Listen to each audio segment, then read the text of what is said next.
nu yue to na ya khero jitwe akatumwa kwa badora santa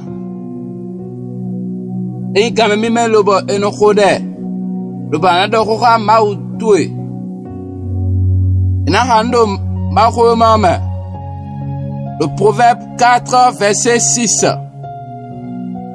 Eh oui, voilà. Ma Dieu nous yuendo ena renwe.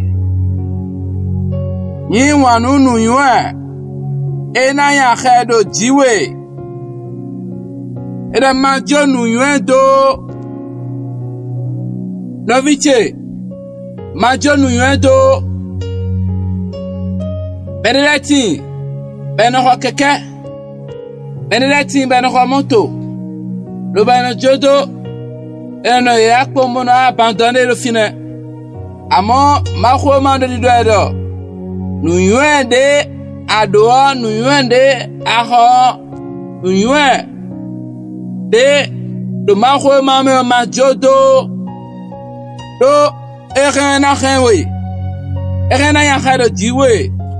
Benedeti ba no lo nuena ya kado die tomba e no lo protection ba lokpa e ho keke na so kle de me na so ayo de me na so nu teme de me e moto meton e na blan de me nu e ma blan accident o po meton gbe o e na so nde sina zata aga ni ya kado eji ma ko ma kadi da nu e do nu e tu ya na ya kado jiwe yuende le ma kho ma me kho ma u don wele rena ya khairo jiwe ana khunu mna ma u ma fano kwala numi nu yue ti mama jodo nu yuende le khoto me mama jodo do rena hemi rena ya khairo jiche rena bleba na inu kon rena bleba na la mero ganji rena bleba on kwembe fide na yi lobo na wa rena bleba kento teblo tito me debu numi na jeme ha